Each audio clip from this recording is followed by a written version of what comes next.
শিক্ষামন্ত্রী এহসানুল হক মিলন ভাইয়ের বিরুদ্ধে পোলাপান হেভি খেপছে না খেপায় তুলছে, সেটাই হচ্ছে কথা। কয়েকটি কারণে তারা খেপছে, তার ভিতরে অন্যতম একটি কারণ শুনে আমি শকড। সেটা হচ্ছে প্রশ্নপত্র নাকি ছাত্র বা শিক্ষার্থী বান্ধব হতে হবে। এইটা আবার কি?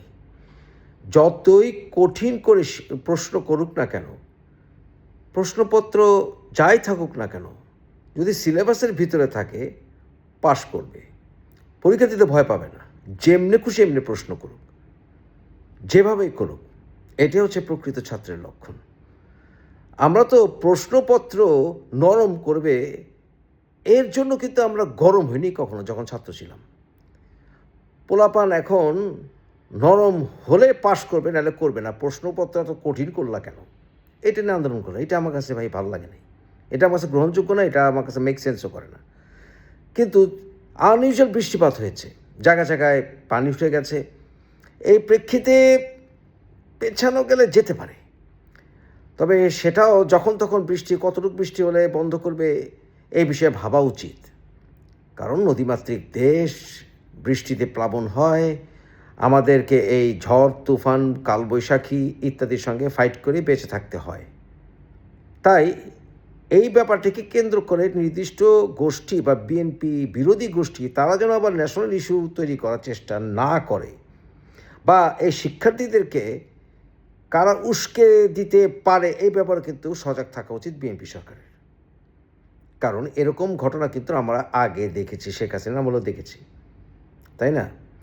যাই হোক, তবে একটি কথা, এই ছাত্রদেরকে মিলন ভাই বলেছেন ব্রয়লার মুরগি, আবার উনি অবশ্য পরে বলেছেন না, উনি এর ছাত্রদেরকে বলেন, উনি নিজের মেয়েকে বুঝিয়েছেন। যাই হোক, ব্রয়লার মুরগি বলতে যদি উনি বুঝিয়ে থাকেন যে অল্পতেই কুপোকাত, খুব আরাম করে চলতে চায়, তাহলে ছাত্ররা ব্রয়লার মুরগি কিনা জানি না, তবে বাংলাদেশের অধিকাংশ মানুষ ব্রয়লার মুরগির মতো আচরণ করে।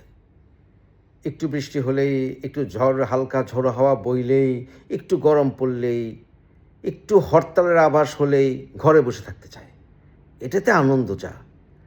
পৃথিবীতে যে সকল দেশ সবচেয়ে বেশি ছুটি কাটায়, জাতীয় ছুটি, ন্যাশনাল হলিডে, এর ভিতরে বাংলাদেশ কিন্তু প্রথম 10টার ভিতরেই আছে। সবচেয়ে বেশি ছুটি কাটায় নেপাল, বছরে 25 দিন, বাংলাদেশ কাটায় বছরে 22 দিন। ওই সাপ্তাহিক ছুটি তো আছেই। এমনি দরিদ্র দেশ, যে দেশে সপ্তাহে 2 দিন ছুটি দেওয়া উচিত না। উন্নততম দেশগুলোতে এরকম একাধিক, এমনকি 3 দিন পর্যন্ত ছুটির চিন্তা ভাবনা করেছিল, যেমন জাপানিজ মানুষ বলেছে না, আমরা পিছিয়ে যাব না, আমরা কাজ করতে চাই। কিন্তু আমরা খুশিতে আত্মহারা।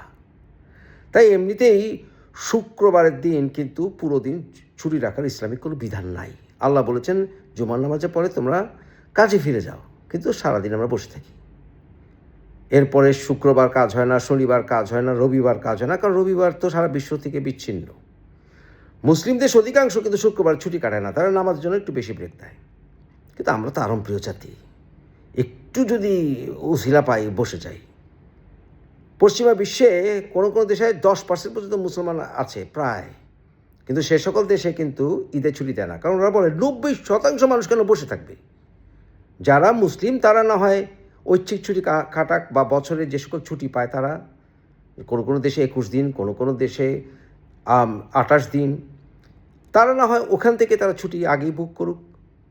আমার কাছে সেন্স করে না বাংলাদেশ, এটাকে ইকুয়ালিটি বলে না, এটাকে সম অধিকার বলে না। বাংলাদেশে 0.5% খ্রিস্টান, 0.5% বৌদ্ধ, ওদের এই সকল উৎসবে আমরা কেন এই 0.5% মানুষের জন্য 99.5% মানুষ কেন বসে থাকবে? ওই যে চান্স পেলে বসে থাকো। আমরা সব জাতীয়ভাবে ব্রয়লার মুরগি, জাতীয়ভাবে আমরা সবাই ব্রয়লার মুরগি। একটুখানি বৃষ্টি হলে দেরিতে অফিসে যেতে হয়, একটুখানি যানবাহনে চাপ পড়লেই ট্রাফিক জ্যাম, দেরি করে আসতে হয়। কেন আগে থেকে বুঝেন না? যানবাহন বাংলাদেশে কেমন বুঝেন না? আগে থেকে বেরোতে পারেন না? বিয়ের অনুষ্ঠানে সবসময় বেশি দেরি করে যাও, বিভিন্ন অনুষ্ঠানে দেরি করে যাও, এটা তাদের স্বভাব। এটা শুধুমাত্র যানবাহনের জন্য স্বভাব। দেখবেন যে ব্যাংকে কিন্তু তারা মোটামুটি ঠিক মতো টাইমেই যায়, ডাক্তারের অ্যাপয়েন্টমেন্ট ঠিকই টাইম মতো যায়, কিন্তু অন্যান্য অ্যাপয়েন্টমেন্টে, এবার চাকরির ক্ষেত্রে ভাই দেরি করে আসা স্বভাব, এটা স্বভাব। অথচ আমরাই কিন্তু, যেমন ধরুন ক্যানাডায় এত বরফ, এই বরফের মধ্যে কিন্তু তারা ঠিকই পশ্চিমে ওই সাদা চামড়ার মানুষদের চাইতে বেশি তারা ঠিক মতো বরফ ডিঙিয়ে গরম দেশ থেকে গিয়ে হেভি কাপড় চোপড় পরে হাঁটতে পারে না, পিছলে পিছলে পিছলে পিছলে কাজে চলে যায় টাইম মতো, ঠিক টাইম মতো গিয়ে উপস্থিত। আবার কাঠফাটা রোদে গরমে মধ্যপ্রাচ্যে তারা কাজ করছে, বাঙালির সুনাম বয়ে আনছে বিদেশে গিয়ে। একদম এমন গরমের ভিতরে থাকে যে পাশা লাল হয়ে যায়, তারপরে কিন্তু তারা ঠিক মতো কাজ করে। কারণ কি আমরা বাঙালিরা বিদেশে গেলে কিন্তু ঠিকই সবার চাইতে বেশি কাজ করি। নিজের দেশ উন্নতির ক্ষেত্রে না রে ভাই না, আমরা ঠিকই বলার মুরগি হয়ে যাই। শুধু জাতীয়তাভাবেই তো বলার মুরগি, আর পাগল তো আমরা অবশ্যই। যেই সংখ্যক ছাত্ররা মাদ্রাসায় বলাৎকার শিকার হচ্ছে, অসংখ্য ছাত্ররা, এরা কিন্তু অলরেডি কয়েক জেনারেশন পার হয়ে গেছে। এখন না হয় সোশ্যাল মিডিয়ার কারণে এগুলো বেরিয়ে আসছে। যারা এই বলাৎকার করছে এই সময় হুজুরা নিজেরাও কিন্তু শিশুকালে বলাৎকার শিকার হয়েছিল কিনা দেখেন।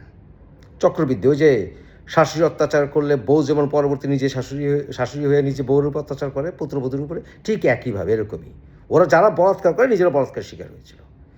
দেশে এরকম অসংখ্য লক্ষ বলাৎকার ভিকটিমরা ছাত্ররা কিন্তু মেন্টাল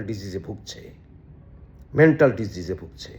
আবার অনেকে আছে যারা কিনা মারা বলে আমার পোলাটা একটু দুষ্টু, আমার মেয়েটা একটু দুষ্টু, অথবা তারা বলে এদেরকে দিয়ে জিন ধরেছে, এদেরকে মানে হুজুর নিয়ে এসে এদেরকে ট্রিটমেন্ট করাও।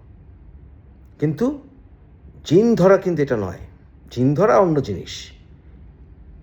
এটা হচ্ছে স্কিজোফ্রেনিয়া রোগ। স্কিজোফ্রেনিয়া রোগের লক্ষণগুলো কী? তারা কানের হ্যালুসিনেশন, অডিটরি হ্যালুসিনেশন হয়, ভিজুয়াল হ্যালুসিনেশন হয়, তারা শব্দ শুনে, কেউ কথা বলে, এরকম হয়। এখন এদেরকে মেন্টাল ট্রিটমেন্ট করা হয় না। মেন্টাল ট্রিটমেন্ট না করার কারণে এই রোগটা জেনারেশন বাই জেনারেশন ছড়িয়ে যায়। কারণ তাদেরকে বিয়ে দেয় জেনারেশন, তাদের ট্রিটমেন্ট হয় না। ট্রিটমেন্ট হলে একটা কথা, ট্রিটমেন্ট হয় না।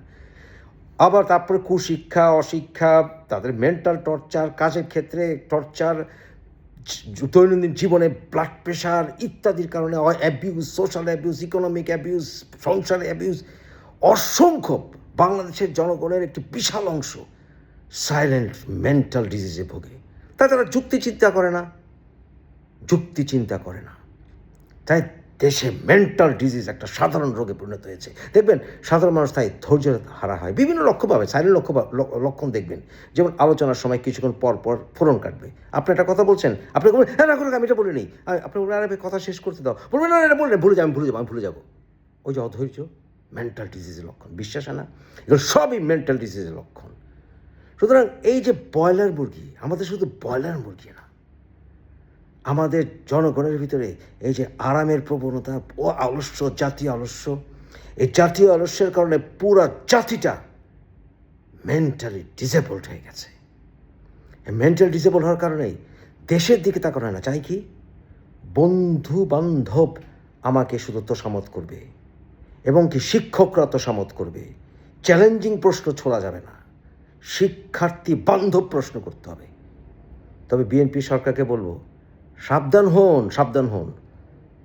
দেখবেন এই সকল ছাত্রদেরকে আরও বেশি উস্কে দিতে চাইবে আপনাদের শত্রুরা, কারণ তারা যে কোনো অজুহাত খুঁজবে এবার বিএনপিকে ধ্বংস করতে। বিএনপি ধ্বংস হলে তাদের উদ্দেশ্য তো চরিতার্থ হবে, তাই না?